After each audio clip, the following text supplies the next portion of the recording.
Audrey had finished her urgent morning chores at the nursing station and was now hurrying to Ward 28 to see Sherry. The 6-year-old girl was the staff's favourite. The nurses and doctors often came to check on the little patient. Sweet Sherry smiled, despite her pain and weakness, always eager to socialise. The tiny girl had a serious diagnosis with no good prognosis. The child needed an expensive operation, but her mother couldn't afford it. The fundraising organised by the foundation was moving too slowly. Even the head doctor's attempts to arrange treatment under a quota and negotiate discounts had failed. Sherry was fading away, growing weaker and paler each day. She could barely leave her bed now, though just 3 weeks ago she had happily walked with staff in the hospital square, enjoying the sunny warm weather, despite it being mid-September. Now the sky remained gloomy and unwelcoming, as rain fell steadily and Sherry's condition deteriorated rapidly, as soon as the weather. It pained Audrey to see her favourite patient so quiet, like a shadow of herself. Yet Sherry still smiled and found strength to offer kind words to others. Audrey had worked as a nurse in the children's hospital for many years. She'd seen everything imaginable and often grieved for the children, especially those with terminal illnesses, sometimes to the point of tears and hysteria. But Sherry was different. No patient had ever stirred such deep feelings in Audrey's heart. She often thought how wonderful it would be to have a daughter like Sherry, big-eyed, smiling, sweet. But it hadn't worked out. Despite years of trying, children remained elusive. Audrey and her husband Bruce had undergone medical examinations. Though both were deemed healthy, with excellent compatibility, after nearly 10 years of marriage, they remained childless. At first, this hadn't bothered Audrey much. She was so in love with Bruce that it seemed unimportant whether they had children. Her husband was enough. They'd met at a movie premiere in the theatre, finding themselves seated next to each other by chance. Audrey had come with her friends, Bruce with his. In the half-darkness, amid the crunch of popcorn and muffled conversations, Audrey sat mesmerised by the screen. She was particularly taken with the lead actor, so rugged, with perfect features and a strong chin. During one especially frightening scene where her idol became trapped in a burning car, Audrey couldn't suppress a gasp. The young man beside her turned, smiled, and explained concisely how such stunts were filmed. After that, Audrey found herself stealing glances at him instead of watching the screen. He resembled a younger version of the actor, and was just as handsome. Either oblivious to her attention or pretending not to notice, he chatted with friends and made notes on his tablet. His charisma and attractiveness set Audrey's heart racing. Gathering her courage, she approached him with a question about the movie, a transparent pretext he seemed to see right through. Soon they were quietly discussing various topics, careful not to disturb other moviegoers. They introduced themselves, and Audrey learned he was Bruce, a film historian, a professional she hadn't known existed. He attended premieres, wrote reviews, covered festivals nationwide for the press, taught at the School of Arts, and edited scripts for theatre productions. Audrey's story seemed modest in comparison. She had studied at medical school without much initial interest, pressured by her father, a local dentist. When she became a nurse rather than a doctor, it disappointed her ambitious father, though he eventually accepted it. Over time, Audrey discovered she truly loved being a nurse. It felt good to help people and ease their suffering. Audrey had grown up without a mother. She had one once, of course, but never knew her.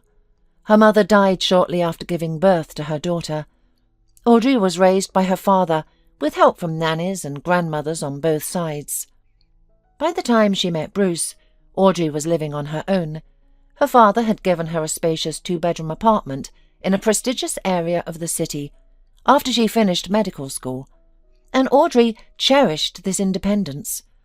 It's hard to feel like an adult in your parents' home, especially when living in a room that had remained your childhood space for so many years. Audrey felt there was nothing remarkable about her life story.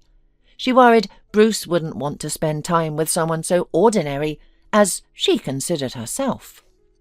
His life was entirely different from hers, filled with business trips, performances, movie screenings, and bohemian parties, interesting, vivacious women, with whom most likely there was never a dull moment. They were all unique and sophisticated, as if from another world. Audrey longed for just a glimpse into that world. Surprisingly, as Audrey shared more about herself, Bruce's interest only seemed to grow. "Wow, you have the most essential and noble profession," he said.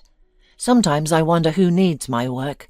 The world could manage without film historians. But you medical workers, you're our guardian angels." Audrey disagreed with his assessment. Film historians weren't useless at all.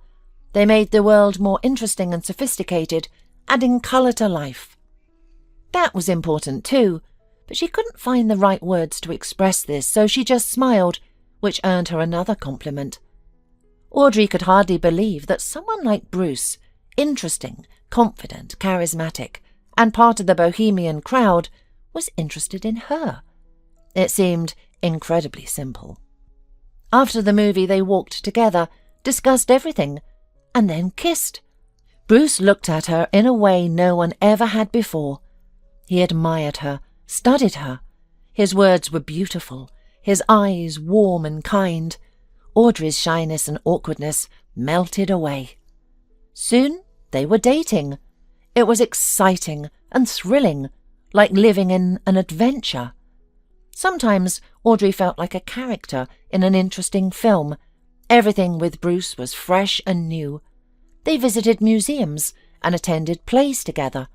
Afterward, they would gather with Bruce's friends in someone's apartment, drinking wine and talking endlessly. These people were experts in cinema and theatre, making clever jokes and witty remarks. They sang unfamiliar but beautiful songs with meaningful lyrics on guitar, recited poetry, reminisced about the past, and dreamed about the future. Audrey met young and seasoned directors, actors and artists. Everyone knew and loved Bruce. He was at home in any company, and people valued his opinion. As Bruce's girlfriend, Audrey was automatically welcomed at these gatherings. They treated her warmly and kindly.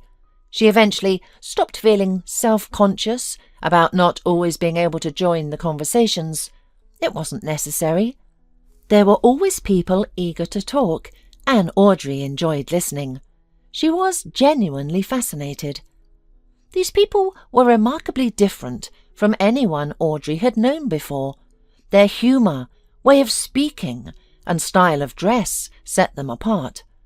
Only Kim, a young and beautiful but struggling actress, seemed to watch Audrey with unusual scrutiny, as if searching for flaws.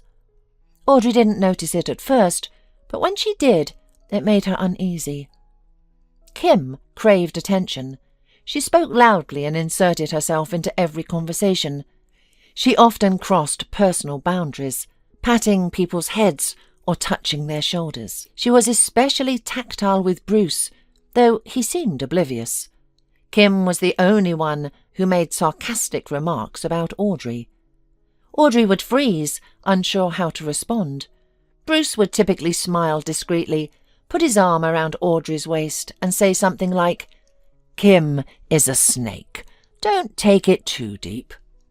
Once, after a production, where Kim had a small role, many people came to support her, including Audrey and Bruce.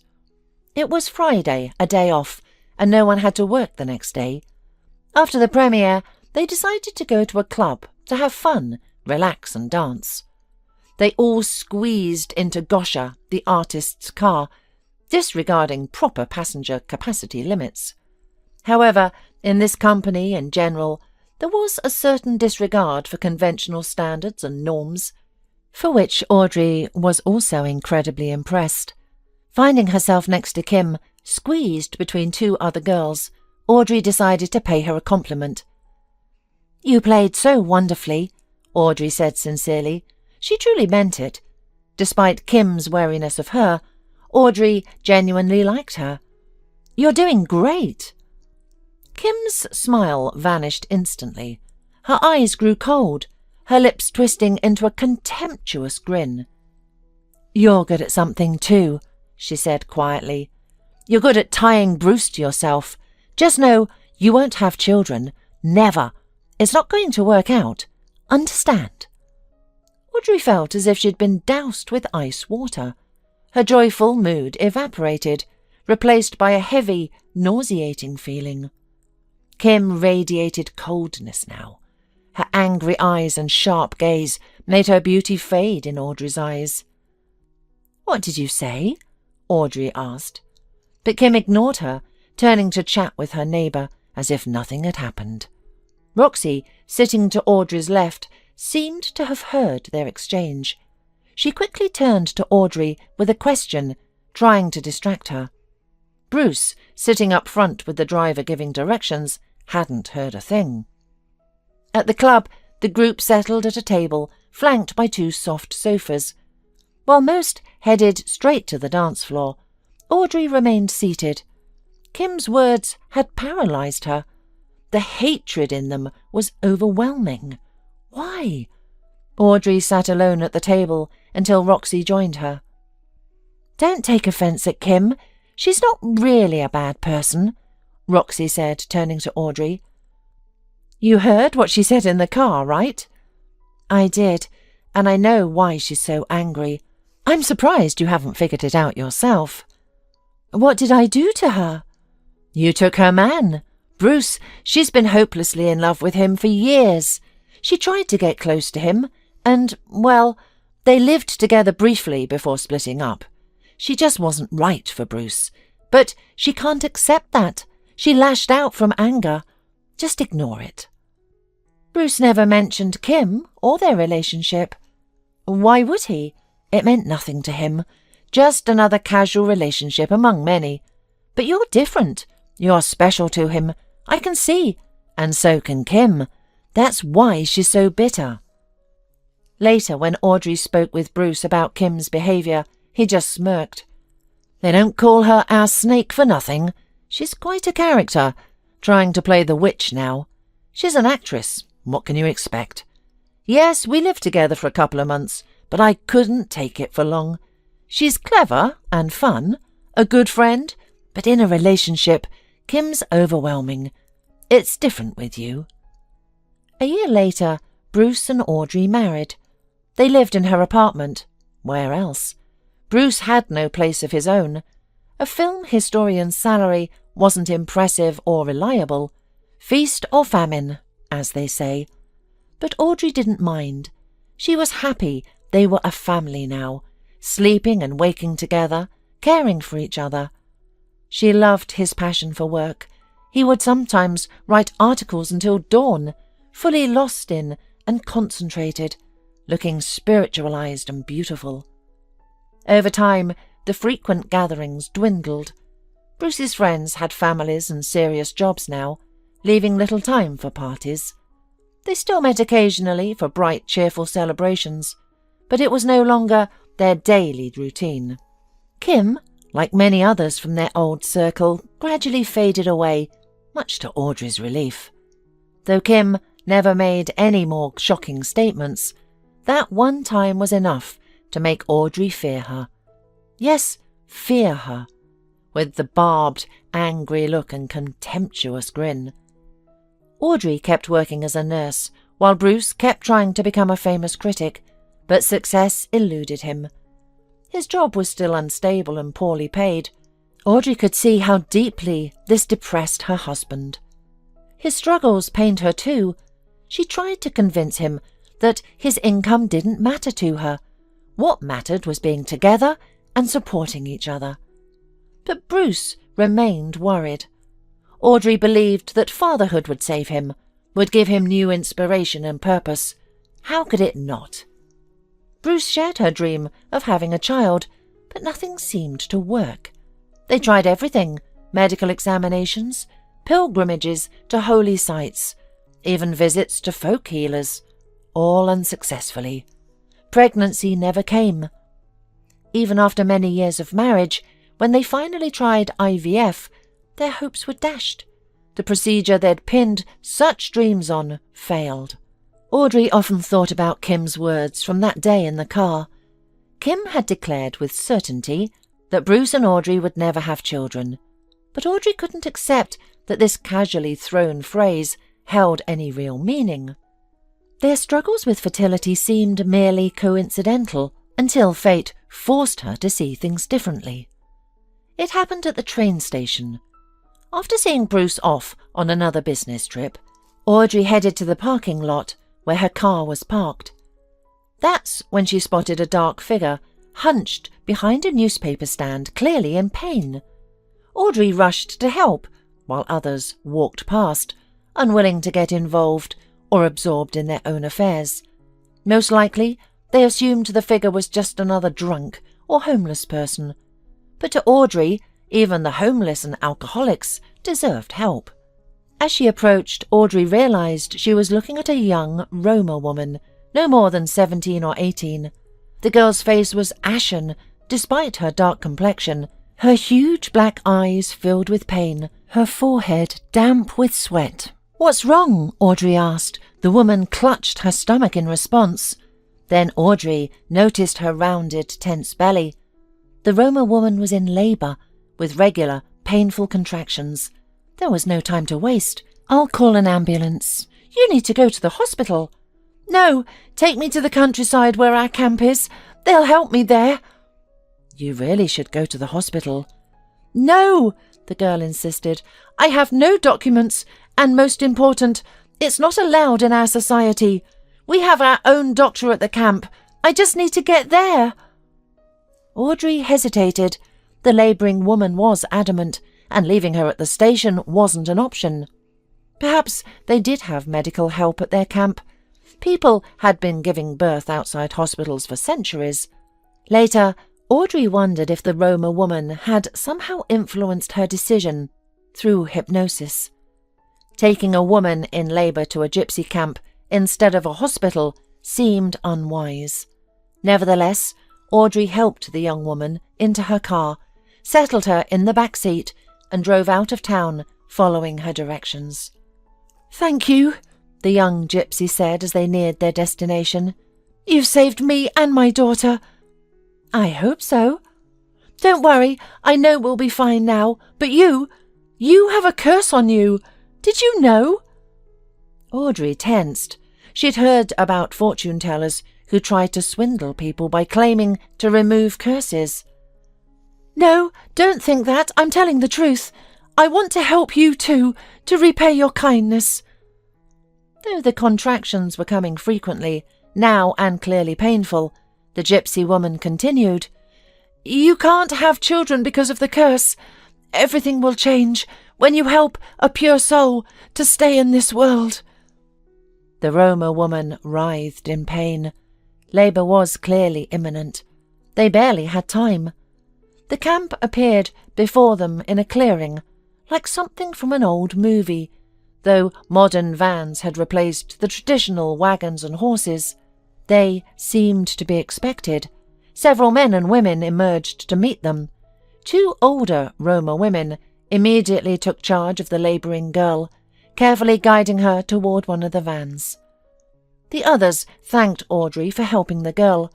Audrey smiled uncertainly, shrugged it off, and hurried back to her car. The whole situation felt strange, incomprehensible, and somewhat frightening. She just wanted to get home. That night, lying in bed, Audrey pondered the young woman's words. Somehow, the woman had known about Audrey's inability to have children. It was astonishing. But then she said something absurd. To break the spell of infertility, Audrey would need to stay a pure soul in the world. It was a vicious circle. The gypsy had likely misspoken out of pain and fear. Audrey didn't believe in any of it anyway. A curse? Really? Audrey was a medical professional, pragmatic to her core. Yet Kim's words from that memorable evening in the car kept echoing in her head, robbing her of sleep. Audrey hurried to Sherry's ward, wanting to spend time with the girl. Children need so much attention. Seriously ill children usually stay with their mothers, but Sherry was alone.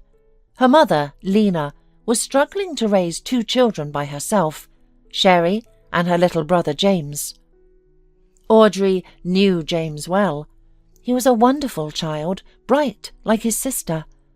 He would bring toys to cheer up Sherry and draw pictures for her. Sherry always asked to have them hung above her bed.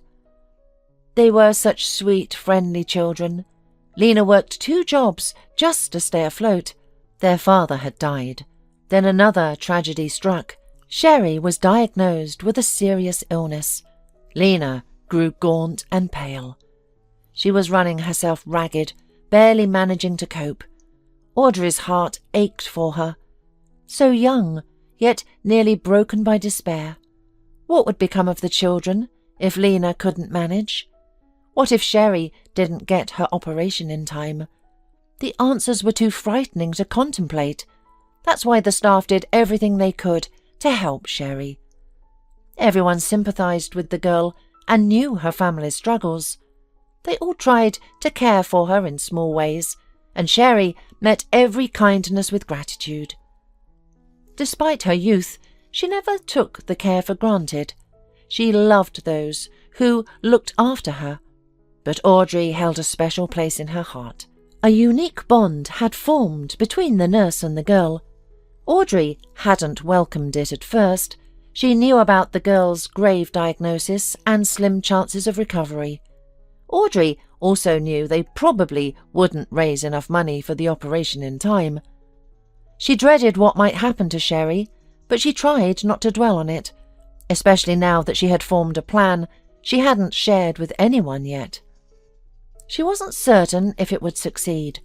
Audrey understood too well the pain of losing someone dear, that all-consuming anguish that drowns out everything else. The wound that never truly heals, the thoughts that exhaust you. Time doesn't heal, it only helps you adjust to the loss, learn to live with it somehow. Audrey feared experiencing those feelings again. Just 5 months ago, she had lost her father, her only remaining family. They'd been at odds lately, because of Bruce. Her father insisted that her husband was taking advantage of her, living off her income when it should have been the reverse. A man should provide for his family, buy his wife gifts. Instead, you're always funding his projects. None have ever made a profit. You pay for his festival tickets, and what does he do in return? Her father believed Bruce was manipulating her, feigning love to exploit her. What could Audrey say? She understood how it looked. She did earn significantly more than Bruce. They lived in her apartment, and she covered most expenses.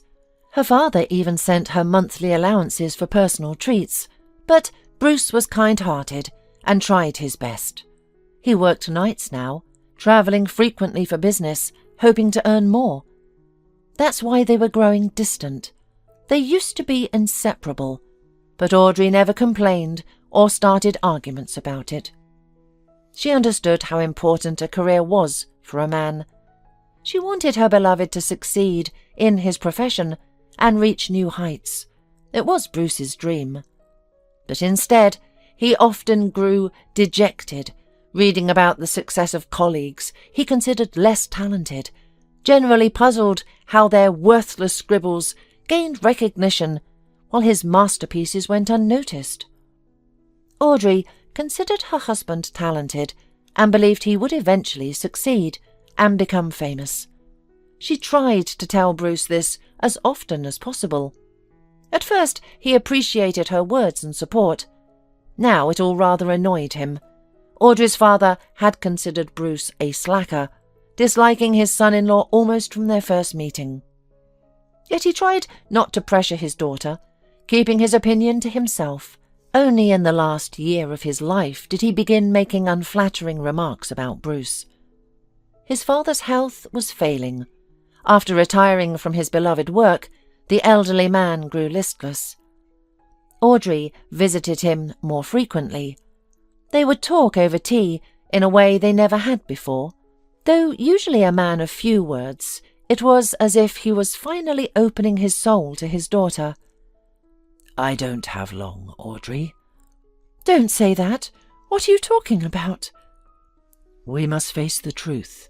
My heart is failing. My motor's getting weak. Miracles don't happen, and I can't leave with peace of mind. You're Bruce. I don't think he can take care of you." "Dad, stop it. You'll live 100 years. "Daughter, maybe Bruce isn't so bad as I think about him, but at least keep him out of the inheritance I'm leaving you. He'll squander it on all his projects.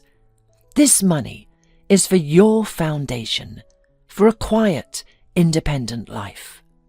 Audrey couldn't bear to imagine a world without her father. These conversations terrified her, but eventually her father proved right. He collapsed one day on the street. Though neighbours called an ambulance, the elderly man didn't survive the trip to the hospital. Audrey took a long time to recover. Bruce was perpetually absent, endless business trips and late nights at work. She faced her grief alone.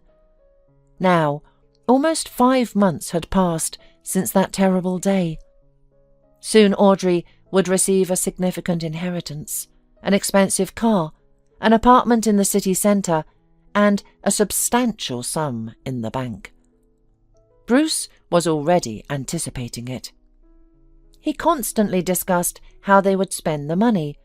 He had no doubt he would finally buy the car of his dreams, and just as Audrey's father had warned, Bruce planned to use the money for yet another project. But Audrey had made her decision. She would handle the inheritance as she saw fit. She hadn't told Bruce her plans yet. He would likely try to dissuade her, subjecting her to weeks of pressure. He would find out after the fact, when it was too late to change anything, so Audrey remained silent. She tried not to dwell on how her husband would react to her decision. He used to be so different. In their early days, he seemed to read her thoughts and share her dreams completely. They saw the world through the same lens. But after their wedding, Bruce had gradually changed. Now, he would certainly neither understand nor approve of her actions. But there was no other way. Audrey had made up her mind. Ward 28. Audrey entered with a smile. Little Sherry lay on the bed, her long blonde hair spread across the pillow, dampness on her forehead. The girl was resting before her next test, which would surely strain her fragile body. The hardest part was that Sherry knew another attack was inevitable, yet she seemed to consciously savour these peaceful moments. "Hello, Princess," Audrey smiled, approaching to check her temperature. The cool forehead brought her relief. "Hi." Sherry brightened at the sight of her familiar friend. "You've already come." "Of course I came. I missed you terribly." "I missed you too. Shall I guess what you dreamed?" Sherry asked with a weak but sly smile. This was their ritual. Each morning Sherry would guess Audrey's dreams, describing magical tales of princesses, unicorns, and brave princes. Her imagination was boundless. Audrey wished she could truly have such beautiful, vibrant dreams. As Sherry spoke in her soft, weak voice, Audrey watched her and grew more certain of her decision. Yes, she would do it. As soon as she accessed her inheritance, she would transfer the funds needed for Sherry's expensive operation. It would consume almost all the money her father had left her, but Audrey felt no regret, not even slightly. These funds would save this precious girl's life. Her father would surely be proud of her choice, and glad to know his life savings would serve such a purpose. His years of work would not have been in vain. Bruce, of course, would not be happy. He would be angry, shout, and eventually accept the situation. After all, It wasn't his right to decide. Sherry got tired from the morning's conversation. Audrey noticed this, stroked the girl's blonde hair, and suggested reading a story. On the bedside table lay a thick book with bright pictures and stories about princes and princesses that Sherry loved so much. Audrey often read to her. The girl would listen attentively and almost always drift off to sleep. That was good. Sherry needed strength to fight the disease. "Oh, yes, please read," Sherry rejoiced. "The one about how the princess made the witch good. That's my favourite fairy tale." "As you wish." Audrey took the book, opened it to the right page, and began to read. Of course, a few days later, Bruce was furious. When Audrey told him everything, he even knocked things over in his rage. But it was all useless. The money for Sherry's operation was already in the hospital's account. "I cannot believe you did this to me," he fumed. "We're married, all these years together, and what? My opinion means nothing to you." "This girl will die without surgery, and very soon," Audrey repeated. "It doesn't matter. Every day someone dies without treatment. Girls, boys, men, women. You can't save everyone." Audrey remained silent. She couldn't explain to Bruce that Sherry wasn't a stranger to her. He wouldn't understand. Bruce raged for an hour, trying to figure out if the money could be returned. According to the rules, Audrey could withdraw her payment within a week, but she firmly told her husband she wouldn't. Finally, Bruce slammed the door and left the house. Where was he going? When would he return? He didn't bother to tell the confused Audrey any of this. Well, that was his right. He had reason to be offended. Audrey lay down on the bed, hugging her pillow. Her heart was heavy. She still loved Bruce, of course, and felt sorry for him. She wished he could understand her as he had before he changed so dramatically. Or perhaps her father was right. Maybe Bruce had just pretended at the beginning of their relationship to be the perfect spouse for a wealthy man's daughter. No. The way Bruce had looked at her back then, that couldn't be faked. Those words that made her head spin. It still sometimes happened. Rarely, but still. He'll get over it. He'll understand. Audrey would try again to explain how important it was to save Sherry. No one else could help that little girl. The fundraising was moving slowly. The amount needed was substantial. Finally, she managed to convince herself that everything would work out in the end. At a cafe table sat a striking couple, a handsome man and a woman who looked like a movie star. They were deep in heated conversation, their coffee gone cold, completely absorbed in conversation. "A week," the man was saying. "We only have a week, then it'll be too late." "What a worthless hag! I always knew she was trouble, but this much. But don't worry, my plan will work perfectly." "I don't know. It's risky." "Don't be a coward. It'll all work out. We'll make it look like she took the pills herself. You'll confirm her behaviour has been strange lately. She'll be declared incompetent, and her recent actions will be challenged in court, including this money transfer. You, as her sole legal heir, will recover the money from the fund, and everything will be even better than we planned." What if we're caught? I don't want to go to prison." "You won't get caught. Put this medicine in her water, and when it's done, place the empty packets beside her. It works quickly, I've heard. It'll be smooth. No one will know. She'll drink the water herself. You won't be the one administering it. And the money? Not just the money, but everything. The apartment, the car. We'll get it all. No more begging, no more depending on her." The man looked at his companion doubtfully, clearly hesitating. Are you feeling sorry for her? The woman's eyes narrowed angrily. Perhaps you still have feelings for her. No, no, the man shook his head. You know I've always loved you. Only you. I was jealous when you were with others. That director, all of them. They were just means to an end, the woman smiled. Nothing more, just as your wife was to you. You know I married her for money. You're the one who put me up to it. I remember everything. The woman covered the man's palm with her hand. Even from the side it was clear she held great power over him. We needed money. You'd been getting it from her all this time. Thanks to that, we travelled, dined at restaurants, enjoyed ourselves. We've both been unlucky in our careers, you and me. I'm a third-rate actress, and you're an unrecognised genius. A genius, the man snorted. Of course you're a genius. Your lyrics are beautiful. I can't believe they haven't been appreciated yet. You're smart, clever and brave. You'll succeed. Just imagine how happy we'll be afterward. It's fortunate she donated the money to the foundation. Without that, we never would have taken this big step. We'd only have gotten a fraction of her inheritance. But this way, we'll get everything. Everything.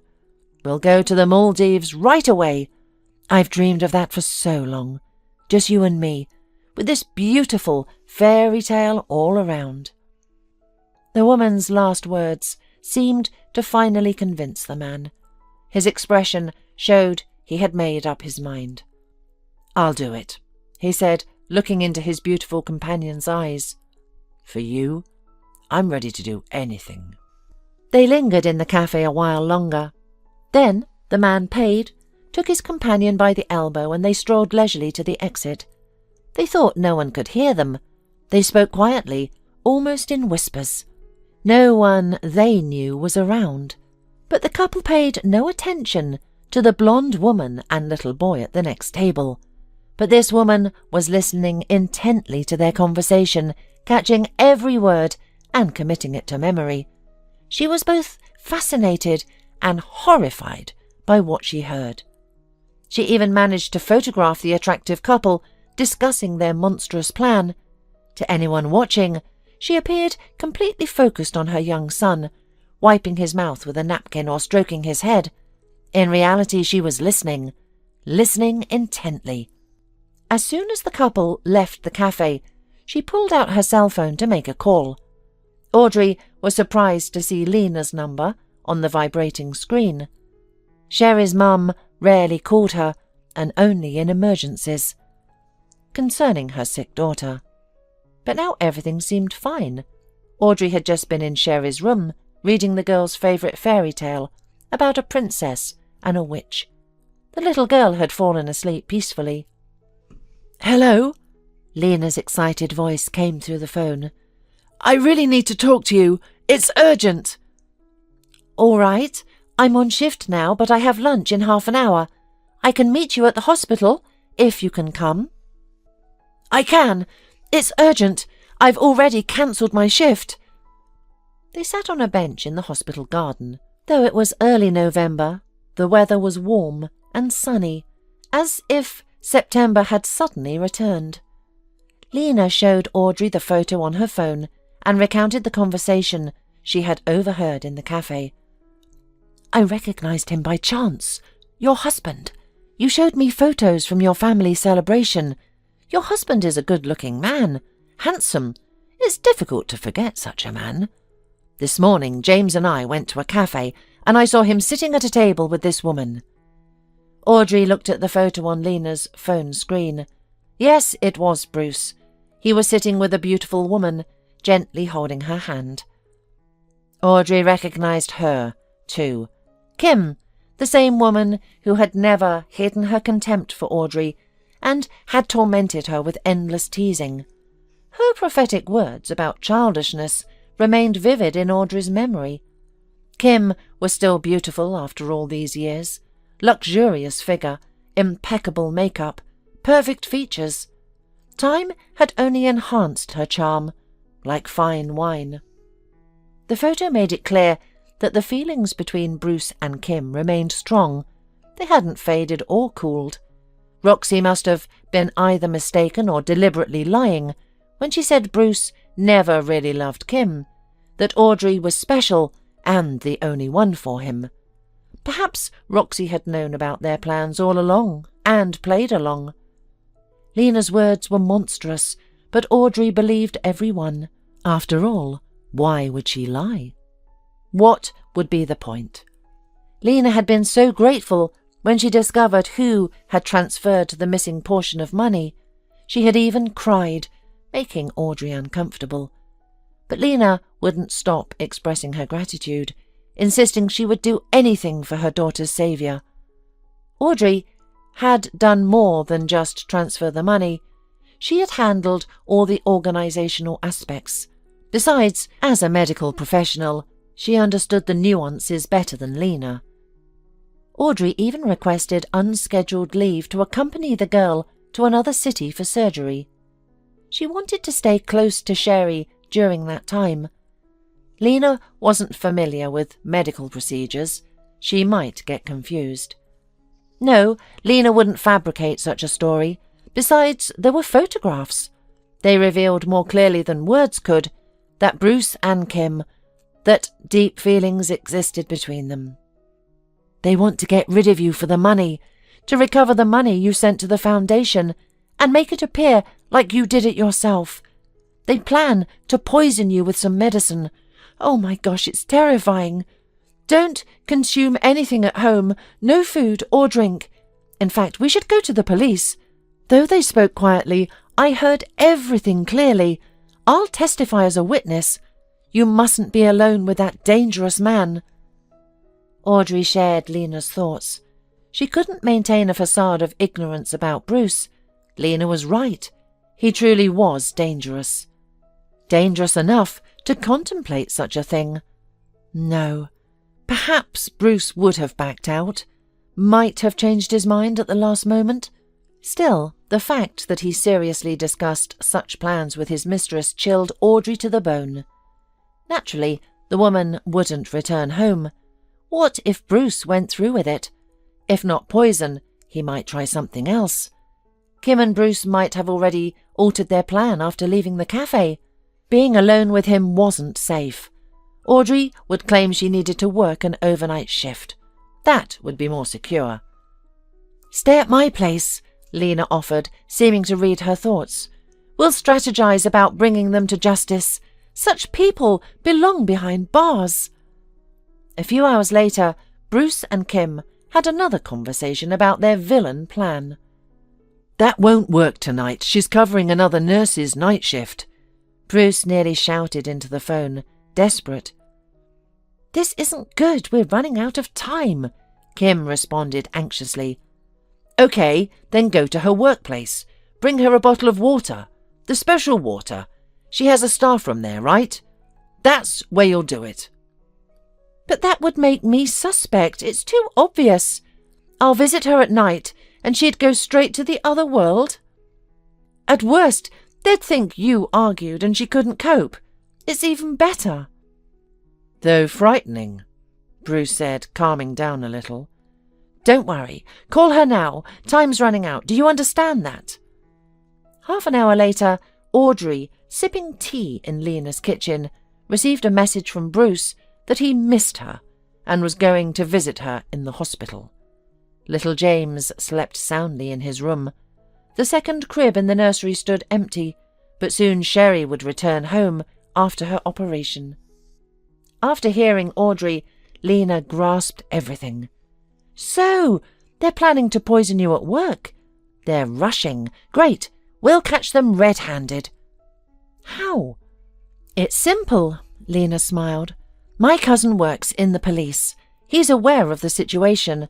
I've consulted him today after our conversation. He said to call if anything happened." "Well, that if has arrived. Let's catch the criminal in the act," Lena declared with a triumphant smile. Meanwhile, Bruce sat in the hospital lobby, heart racing, awaiting his wife. He clutched the bottle in his hand. It appeared to be ordinary water, but contained a deadly mixture of powerful medicine. Bruce trembled with fear. How would events unfold? How long would it take? What if someone discovered them? He pitied Audrey. Despite her naivety, she was kind, and she loved him deeply. She would do anything for him, yet he would do anything for Kim. This woman had always commanded his complete devotion. Her every word became his command, beautiful, intelligent, calculating. With her, Bruce felt invincible. He yearned to move mountains for her. These feelings remained unchanged through the years. Kim seemed to reciprocate his love. She also craved money and dreamed of luxury. The vision of their life together in a seaside paradise beckoned. Yet the path to happiness held trials. Serious, terrible trials. Bruce knew this act would forever alter his life. Yet for Kim's sake he would bear it. She depended on him. There's Audrey. She approaches, tired and troubled, yet seemingly unaware. She's smiling. It's a peculiar smile. She must be exhausted. They made their way to the staff room. As expected, they were alone. They sat down at the table and began to talk. Bruce was speaking complete nonsense. He improvised a story about why he had come to her at night. Strangely enough, it worked. Audrey seemed to believe every word. Audrey offered tea. Bruce agreed. This was the moment of truth. When she stepped away to get candy, Bruce poured almost half the bottle into her tea. Kim had said a couple of sips would be enough, maybe even one, but he added more to be certain. And then, something Bruce hadn't expected at all happened. Tall, stern-faced men emerged from the bathroom, some wearing uniforms. Unlike her husband, Audrey wasn't surprised by their appearance. She looked at Bruce with eyes full of pain and disappointment. Bruce stood there completely bewildered. A year hadn't yet passed since these events, when Audrey, Lena, James and Sherry walked through the sun-drenched park. So much had changed in Audrey's life. First, she was now officially divorced. Bruce was in prison. Forensics had confirmed that the bottle he brought to the hospital contained a strong poison. The same substance was found in Audrey's teacup, and a hidden camera had captured the moment he poured it. Kim didn't escape punishment either. Though she received a shorter sentence, she could have avoided responsibility altogether. Bruce never mentioned her during interrogation. But Lena was a witness. So Kim ended up behind bars, instead of in the Maldives. Then came Sherry's operation. It was crucial and expensive. Audrey and Lena never left the girl's side. While Lena supported her daughter emotionally, Audrey handled all the organizational matters and paperwork. Both women were overwhelmed with responsibilities. Thankfully, 4-year-old James turned out to be remarkably understanding and independent. It was as if he sensed that the adults couldn't be disturbed. Instead, he helped however he could. He would bring his tired mother water or a self-made sandwich for Audrey. The operation was successful, performed by a young surgeon Audrey had heard much about. Dr. Baldoni was a rising star in paediatric surgery. Audrey had specifically chosen him. Sherry, knowing his reputation as the best in his field, he took special interest in Sherry's case. The story had made headlines, creating quite a stir, and Sherry arrived at the clinic as something of a celebrity. Dr. Baldoni was moved by the generosity of Audrey, who, despite not being wealthy, had committed such a large sum to help a child. Audrey hardly noticed as Dr. Baldoni, now simply Matteo to her, became someone dear and close. It happened naturally and gradually. They discussed Sherry's health and the remarkable story of the little girl and her devoted nurse. Soon, Matteo began sharing more about himself and once invited Audrey to coffee. That's how their relationship began. Now they're married. Everything happened so quickly between them.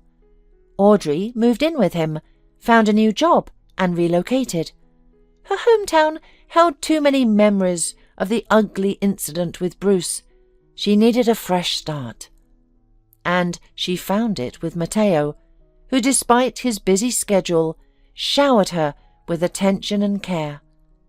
Lena and her children remained in their hometown, and she and Audrey had become close friends. More than friends, really, they were like sisters. It was a beautiful thing. Lena and her children visited Audrey regularly, both for companionship and checkups. After the operation, Sherry's recovery was remarkable.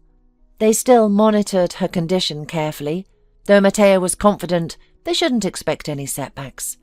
That day, Lena had brought the children to visit Audrey. The weather was perfect, the height of summer, so they decided to enjoy a walk in the park together. Sherry walked beside Audrey, clinging to her hand and chattering cheerfully. James zipped ahead on his small scooter, though he never strayed too far, stopping, turning around, waiting for them. Audrey gazed at Sherry in amazement. Her blue eyes sparkled. Her once pale cheeks now glowed with health, and her thick pigtails shone like ripe wheat. Such strength and energy radiated from her now. Less than a year ago, she had been fading away in a hospital bed, seemingly without hope, but their efforts had not been in vain. Another remarkable change had come to Audrey's life, the most incredible one. She could hardly believe that a tiny life now grew beneath her heart. Though her belly wasn't showing yet, she could feel the confident, energetic movements of her baby. This child, conceived with Matteo, without any medical intervention, had come as a complete surprise. Audrey had been upfront with Matteo about her infertility and her previous marriage's struggles. Matteo hadn't been concerned at all. "We can adopt from an orphanage," he said. "I'm adopted myself, so I consider it my duty to raise a child from an orphanage." His words had touched Audrey deeply. She and Bruce had never even considered adoption. Yet when Matteo suggested it, Audrey knew immediately she was ready, more than ready. She yearned to give a child love, comfort, warmth, and family. She had begun gathering documents for the foster parent program when they discovered the astonishing news. Audrey was pregnant. Pharmacy tests and examinations at the women's clinic confirmed it. Now she was carrying this precious, long-awaited baby.